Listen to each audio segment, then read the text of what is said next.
This is one ritual playlist. 610 WSGN Birmingham. Got a little bit of rock, got a lot of R&B, a little bit of country. Got a song by Hank Williams Jr. coming up soon. Bobby Bear's Miller's Cave at number 37. A little bit on the country side of this WSGN playlist, but lots of R&B. At number 21, Bob and Earl with the Harlem Shuffle. Now, the Rolling Stones redid this song back in 1986. It was a bigger hit for the Rolling Stones, but this is the real deal. Bob and Earl, the Harlem Shuffle, man, we're getting down on some R&B. Got that thick, heavy beat to it. You could say, realistically, that Bob and Earl were the forerunner of Sam and Dave due to the dynamic vocal interplay between these two guys. The original Bob and Earl was Bobby Burl.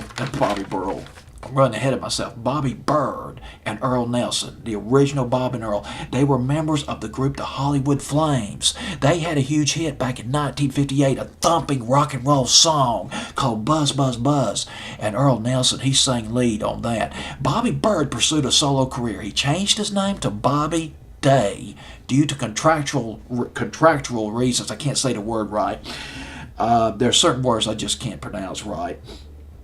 But Bobby Day, well, he wrote the song Little Bitty Pretty One, which was a huge hit for Thurston Harris in 1958. He also had a hit of his own, the signature hit of the late, one of the signature hits of the late 50s, Rockin' Robin. Well, Bobby Bird, Bobby Day got back together with Earl Nelson, called themselves Bob and Earl, and had a go at it, but they didn't have any hits together. Later on, I guess it's around 1962, Earl Nelson recruited another Bob. His name was Bob Ralph, and they recorded the song The Harlem Shuffle. Late 63, early 1964, did not make top 40, but boy, it came close. It almost hit it.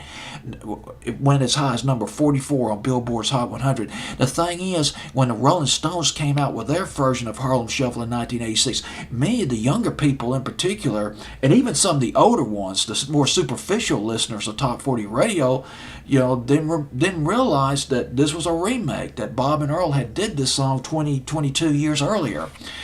I guess, oh gosh, I almost forgot to mention this. Guess who arranged this record? Oh, you're going to love it. Guess who arranged it? The maestro, Mr. Barry White, the lover man. Later on in the 70s, arranged Bob and Earl's The Harlem Shuffle. Here it is. And one other thing about this song, it was re-released in England in 1969. It went top 10 in Britain. And it's at number 21 the week of February the 20th, 1964 on WSGN's playlist.